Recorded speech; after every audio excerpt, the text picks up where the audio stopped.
परमहंस योगानंद योगी कथामृत chapter 5 सुगंधमय संताची किमया. जगामध्ये प्रत्येक घटनेला योग्य असा विशिष्ट काळ असतो आणि हेतू पुष्कर योग्य वेळीच प्रत्येक गोष्ट घडत असते. माझी समजूत पटवण्यासाठी सॉलोमन यांचा हा सुज्ञपणा माझ्यात नव्हता. म्हणून कुठेही जरा घराबाहेर पडलो की माझी नजर सतोदित माझ्या सद्गुरूचा शोध घेत असे. पण माझे शिक्षण पुरे होईपर्यंत माझी त्यांची भेट झालीच नाही. अमर बरोबर मी हिमालयात पलायन केल्यानंतर 2 वर्ष उलटल्यावरच श्री युक्तेश्वरांचे माझ्या जीवनात आगमन होण्याचा सुदिन उगवला. मधल्या काळात अनेक साधू संतांची भेट झाली. सुगंधमय संत वाग्रस्वामी, नागेंद्रनाथ मास्टर महाशय आणि सुप्रसिद्ध बंगाली रसायनतज्ञ जगदीश चंद्र बोस. सुगंधमय संतांना भेटायच्या आधीच्या 2 कथा आहेत. एक सुगम्य तर दुसरी विनोदी. देव सोपा आहे, त्याच्याशिवाय प्रत्येक गोष्ट अवघड आहे. म्हणून ह्या अपूर्ण जगात परिपूर्णता शोधू नकोस. काली मातेच्या मंदिरातील गर्भगृहातील मूर्तीपुढे मी शांत उभा असताना हे हळुवारपणे पुटपुटलेले शब्द माझ्या कानी आले. मी मागे वळून बघितले. माझ्या मागे उभ्या असलेल्या उंच पुऱ्या व्यक्तीच्या वस्त्रावरून नव्हे तर त्याच्या अभावावरूनच तो फिरता गोसावी दिसत होता. तुम्ही खरोखरच माझ्या गोंधळलेल्या मनातील प्रश्नापर्यंत पोहोचला आहात? मी आदरपूर्वक विचारले. सात्विक आणि तामसिक या दोन्हीही प्रतीक असलेल्या ह्या काली मातेने जाणत्या विद्वानांनाही कोड्यात टाकले आहे. तर मी कुठला त्याचा उलगडा करणारा आहे कुठे? चांगले आणि वाईट ह्याच्यानं उलगडणारे कोडे प्रत्येक विचारी बुद्धिमत्तेवर मात करते आहे. हा उलगडा करण्याचा प्रयत्न करता करता अनेक जण आपले आयुष्य गमावित आहेत. थेब्स यांच्या कालापासून हा दंड दिला जात आहे. कालचक्रामध्ये कुठेतरी एखादे उत्तुंग व्यक्तिमत्व हा पराजय स्वीकारत नाही. अशी व्यक्ती अत्यंत बुद्धिमान आणि आपल्या त्या स्थानी एकटीच असते. मायेच्या ह्या द्वंद्वातून मिलापाने मार्ग शोधत असते. यमरसन या व्याख्यात कवींनी ही एक कविता लिहिली आहे आणि शीर्षक दिले आहे माया. मायेच्या कर्तृत्वाची शिरणे अशक्य, विनीतच असते ती जाळी असंख्य. तिची हसणी चित्रे सदा भुलविती, बुरख्यावरी बुरखे सदा चढविती. ह्या किमयेवरी ठेवितो विश्वास, ज्यास असे फसविण्याची आस. महाराज, आपण किती दृढ विश्वासाने बोलत आहात. ते पुढे बोलू लागले. मी दीर्घकाळापासून आत्मनिरीक्षण करीत आलो आहे.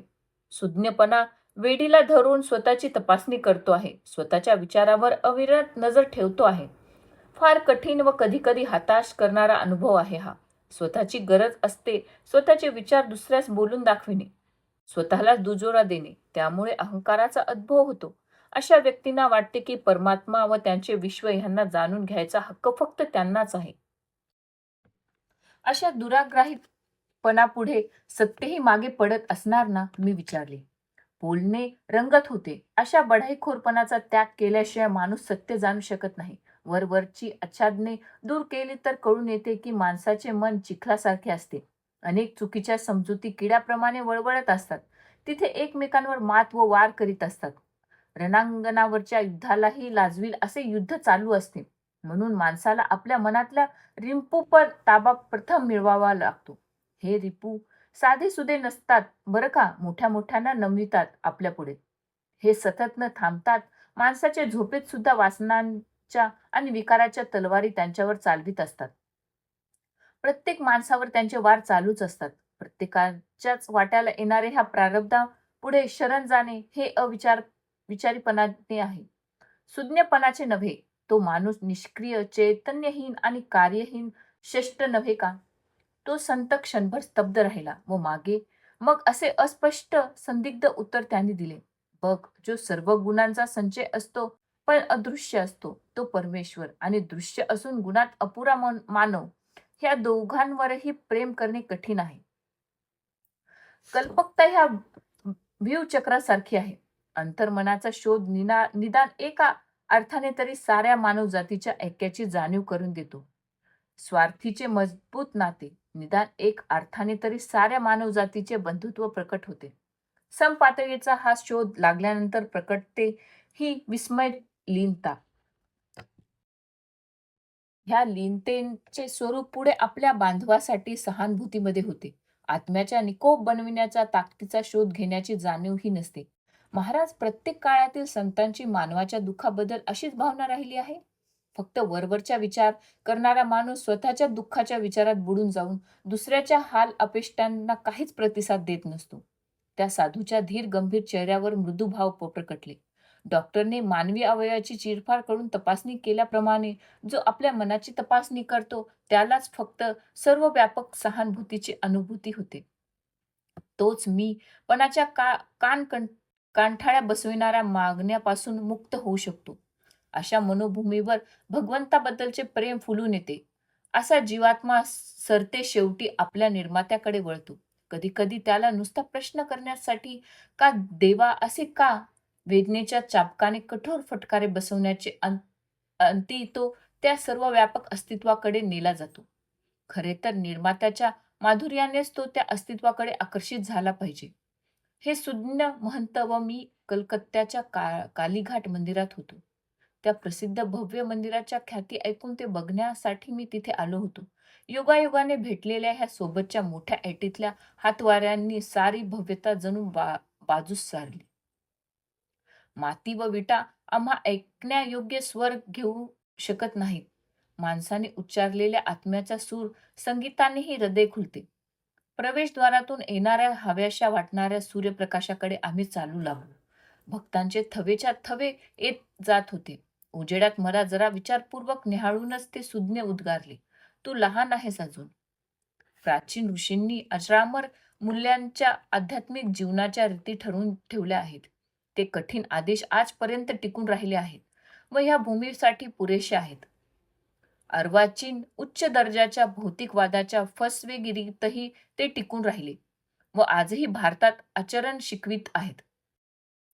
असमंजस विद्वानांना मोजताही येणार नाही इतक्या शतकापासून नास्तिक काळातून वेदांचे महत्त्व सिद्ध झाले आहे. हा आपला वारसा आहे. आदरपूर्वक त्या बोलक्या साधूचा निरोप घेत असताना त्याच्या दृष्टीआड असलेले बघण्याची शक्ती दर्शविणारे वाक्य ते उद्गारले. आता इथून निघाल्यानंतर तुला एक आगळन अनुभव येईल.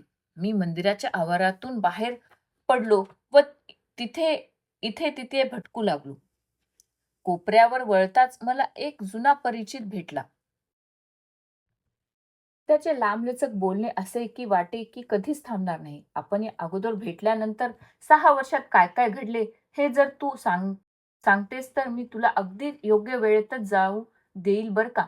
अरे, पण असा पण मला आता जायलाच हवं. पण कुठे जायचंय तुला? त्याने मला हात पकडून ठेवला व काही ना काही माहिती मिळवण्याचा प्रयत्न करू लागला. मजा म्हणजे गोष्टीसाठी भुकल्या लांडग्यासारखा होता तो. मी इतका जास्त बोलत गेलो, तितकी त्याची जाणून घ्यायची हाव वाढत होती. देवी, माझी नीटपणे सोडवून कर. मी अशी काली मातेच्या मनोमन प्रार्थना करत गेली. माझा सोबती पटकन निघून गेला. मी सुटकेचा श्वास सोडला व पावलांची गती वाढविली. मागे वळून बघण्याची छाती नव्हती. त्याच्या बडबडीत अडकणार कोण? इतक्यात माझे मागे झटपट पावलांचा आवाज ऐकू आला. अगदी जोशातच त्या मुलाने येऊन माझे खांदे अगदी खुशीत पकडले. "मी तुला गंधबाबाबद्दल सांगायला विसरलो. तिथे पलीकडच्या घरातच राहतात." त्याने जवळच्या घराकडे इशारा केला. "भेट हं त्यांना. अगदी कौतुकास्पद व्यक्ती आहेत. तुला एखादा मजेशीर अनुभव सुद्धा येईल." "जातो मी." आणि तो खरोखरच निघून गेला. कालीघाटावर भेटलेल्या साधूचे जवळ-जवळ समानार्थी शब्द मला आठवले. कुतूहलाने मी त्या घरात शिरलो. तिथे खूप माणसे जमली होती. भारतीय पद्धतीने केशरी जाजमावर बसली होती. कोणी अदबीने माझ्या कानात उद्गारले, "हे बघ गंधबाबा, व्याघ्रावरावर बसले आहे. कुठल्याही सुवासीन फुलाला ते कुठलाही गंध देऊ शकतात. मलूम झालेले फूल पुन्हा टवटवीत करू शकतात किंवा कोणाच्याही अंगातून आल्हाददायक सुगंधी उत्पन्न करू शकतात." मी त्या संताकडे पाहिले आणि चपळ नजर माझ्यावर स्थिरावली. ते सुदृढ सावळे असून त्यांचे डोळे तेजस्वी होते. त्यांना दाढी होती. "तुला बघून आनंद झाला. मुला, तुला काय हवे आहे ते सांग. कुठला गंध हवा आहे का? कशासाठी?" त्यांनी बोलणे मला जरा बालिशपणे वाटले. आश्चर्यकारक रीतीने सुहासाची मजा घेण्यासाठी. देवाला असे गंध बनवायच्या कामाला लावायचे का? काय झालं त्यात? देव तर गंध बनवितच असतो. हो, पण तो ताज्या पाकळ्यांच्या नाजूक कुण्या जणू वापरून टाकण्यासाठी बनवतो. तुम्ही फुले बनवू शकतात का? माझ्या मित्रा छोट्या, मी गंध बनवू शकतो. म्हणजे अत्तर बनविणारे कारखाने बंद पडतील. त्यांचा व्यवसाय करू देईल मी त्यांना. देवाची शक्ती दाखवून देणे हाच माझा हेतू आहे. साहेब, देवाला सिद्ध करून दाखवायची गरज आहे का? तो प्रत्येक वस्तूत, प्रत्येक ठिकाणी चमत्कार करीतच असतो ना. हा कला हस्तगत करण्यात आपल्याला किती अवधी लागला? 12 वर्ष. आकाशातीत तारकांचा उपयोग करून सुगंध तयार करण्यास सामान्य संत ते गंध काही रुपड्यांना फुलवाल्यांना दुकानात मिळतात. त्यासाठी आपण 12 मौल्यवान वर्षे घालविली. सुगंध फुलाबरोबरच नाहीसे होतात. सुगंध मृत्यूबरोबरही नाहीसे होतात. त्यामुळे फक्त देहालाच आनंद मिळतो. अशा गोष्टीचा मोह मी का करावा? तत्वतेते साहेब, आपल्या मनाला आनंद घ्या. आता आपल्या उजवा हात पुढे करा. त्याने आशीर्वाद दिल्याप्रमाणे हात उंचावला. गंध बाबा व माझ्यामध्ये काही फुटाचेच अंतर होते. कुणीही मला स्पर्श करण्या इतका अंतरावर नव्हते.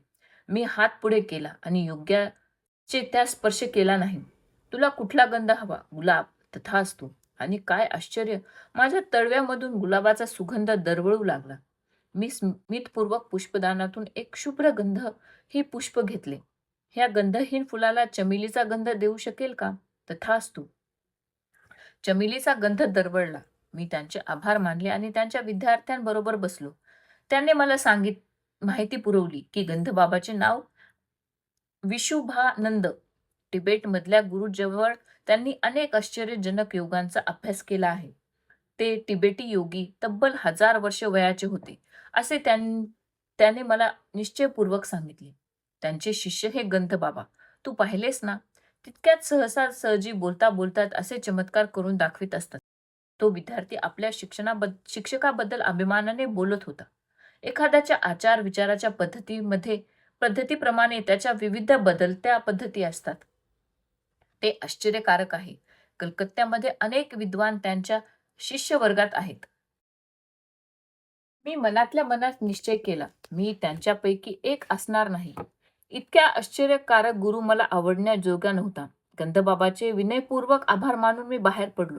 घरी परतताना त्या दिवसातच घडलेल्या तिन्ही आगळ्या गोष्टीचा विचार करीत होतो. आमच्या गुरपार रोडच्या घराच्या दारावर माझी बहीण मला भेटली. वा, ऐट वाढत आहे तुझी.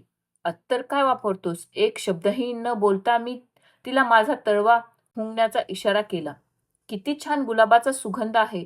विलक्षण, घमघमीतपणे विलक्षण, असा विचार करीतच मी शांतपणे ते तारकाकिक शक्तीचे सुगंधिमय केलेले पुष्प तिच्या नाकपुडीजवळ नेले. ओ, मला चमेली खूप आवडते. तिने त्या पुष्पाचा ताबा घेतला. परत परत गोंधळून आश्चर्याचे भाव तिच्या चेहऱ्यावर पसरत होते, कारण तिला माहिती होते की असे फूल गंधहीन असते. मला शंका वाटत होती की गंधबाबांनी माझ्यावर स्वयंसूचनेची काही किमया केली असणार, पण तिच्या भावनांवरून तो संशय मात्र दूर झाला. काही काळानंतर माझा मित्र अलकनंद ह्यांच्याकडून गंधबाबाच्या अशा काही शक्तीबद्दल समजले की ते एकताच मला वाटू लागले की अशा शक्ती आशिया खंडातील उपाशीपोटी राहणाऱ्या शेकडोकडे असाव्यात आणि आज तर युरोपमध्ये अनेकांकडे असाव्यात. तो सांगत होता, गंधबाबाच्या बर्दवानमधल्या निवासस्थानी शेकडो लोकांबरोबर मीही होतो. आनंदाचा समारंभ होता. योगी राजांची अशी ख्याती होती की अंतराळात हात फिरून ते हव्या त्या वस्तू उत्पन्न करू शकतात. तो संत्र्याचा मोसम नव्हता. संत्री मिळत नव्हती, म्हणून मी त्यांना गमतीने संत्री उत्पन्न करण्यास सांगितले. आणि काय सांगू तुला, पुढच्या केळीच्या पानावरच्या पुऱ्या फट्ट दिशी फुलून गोलाकार झाल्या आणि प्रत्येक गोल पुरीमध्ये सोललेले संत्रे. सर्व चकितच. मी माझ्या संत्रावर दात दावले. ते अगदी चविष्ट होते. खूप वर्षानंतर अंतर्ज्ञानाने गंधबाबा अशा उत्पत्ती कशी करत आहेत हे मला कळले. पण करणार काय? जगातील अनेक भुकेल्या माणसांच्या आवाक्या बाहेरचे आहे हे. वेगवेगळ्या संवेदना स्थानांच्या उत्तेजकतेचा माणसाने प्रतिसाद असतात. कल्पनाजन्य, दृश्यजन्य, श्रवणजन्य, खाद्य अवयवजन्य, ऋण बीज व धनकण यांच्या वेगवेगळ्या प्रतिसादातून त्यांची उत्पत्ती होत असते. हे प्रतिसाद आयुमार्ण कणामुळे कमी जास्त कार्यक्षम असतात. आयुमार्ण कण ह्या प्रतिसादाची कार्यक्षमता ठरवितात. आयुमार्ण कण म्हणजे अतिसूक्ष्म जीवशक्ती, अणुशक्तीपेक्षा सूक्ष्म शक्ती, चेतना, ज्यात पंचेंद्रियांच्या संवेदना जाणवयाचे सार असते. गंधबाबा त्यांच्या योगिक शक्तीच्या जोरावर आयुमान कणाची धारणा बदलून त्यांचे स्पंदन बदलून हवे ते इच्छित परिणाम उपलब्ध करून घेत असत. त्यांचे सुगंध, फळे व इतर चमत्कार म्हणजे सामान्य जड संवेदनांचे प्रत्यक्षात साकार होणे होते आणि त्या संमोहकतेचे उत्पन्न केलेल्या आंतरिक संवेदनाही नव्हत्या. गंधबाबांनी केलेल्या चमत्कारासारख्या कृती नेत्रदीपक जरूर असतात, पण आध्यात्मिक करिता त्यांचा काही उपयोग होत नसतो. त्यात मनोरंजनाचा हेतू जास्त असून त्यामुळे भगवंताच्या शोधातच बाधा येते. समूहशास्त्राचा वैदिक शास्त्रातही उपयोग केला जातो. ज्या रोग्यांना देहाला बधिरता येणारे औषध हानिकारक सिद्ध होऊ शकते, त्यांच्यावर शस्त्रक्रिया करताना सर्जन संमोहनाचा उपयोग करतात. नेहमीच ज्यांच्यावर संमोहिनी घातली जाते, त्यांना मात्र त्यांचे नकारात्मक मानसिक दुष्परिणाम भोगावे लागतात, कारण कालांतराने त्यांच्या मेंदूमधल्या पेशी नादुरुस्त होतात. संमोहन हे दुसऱ्यांच्या अंतर्मनावर जाणीवतेने अतिक्रमणच आहे. त्या क्षणिक विलक्षण घटना देव जाणलेल्या थोर महात्म्यांनी केलेले चमत्कार नसतात. जागृत थोर संतजनांचा सूर भगवंताकडे लागलेला असून ते भवविश्वात बदल घडवून आणू शकतात. त्या विश्वव्यापक निर्मात्यांचा स्वप्नील नाद भावविश्वातच ताल धरीत असतो. असाधारण शक्तीचे दिखावे करू नयेत असेच थोर महंतांचे म्हणणे असते. प्रशिया मधले गूढ आध्यात्मिक अबू सिद्दीक एकदा जल, वायू आणि अंतराळात त्यावर प्रभाव असण्याची प्रोढ मारणाऱ्या काही फकीरांना हसली. एक बेडूक सुद्धा पाण्यात हवे तसे करू शकतो, अबू सैदचे मृदू उपहासात बोलले. एखादा कावळा आणि गिधाड हवेत स्वच्छंदाने उडतो आणि सैतान पूर्व आणि पश्चिम ह्या दोन्ही ठिकाणी एकदमच असू शकतो. जो मनुष्य आपल्या बांधवामध्ये नैतिकदृष्ट्या योग्य रीतीने राहतो, सामान्य जीवन जगताना तो क्षणभरही भगवंतास विसरत नाही, तोच खरोखर थोर आहे. खरेखुरे धार्मिक आयुष्य कसे असावे हे सांगताना ते म्हणाले, आपल्या नजरेत जे आहे ते बाजूस सारणे, स्वार्थ, इच्छा आणि महत्वाकांक्षा, हाती असलेले मुक्त हस्ताने देणे आणि संकटांना न डगमगणे. काली घाटात भेटलेले समदृष्टीवंत सुज्ञ किंवा तिबेटमध्ये तरबेज झालेले योगी यावेळी कोणीही माझी सद्गुरूबद्दलची जिज्ञासा भागवू शकत नव्हते. माझ्या सद्गुरूंना ओळखण्यास माझ्या हृदयाला शिक्षकाची गरज नव्हती.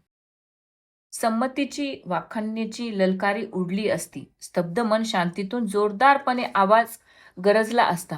पण खूप वाट पाहिल्यानंतर जेव्हा मला माझे सद्गुरू भेटले, तेव्हा त्यांनी आपल्या उच्च आचरणाने आणि उदाहरणाने थोर माणसाचे मोजमाप मला दाखवून दिले.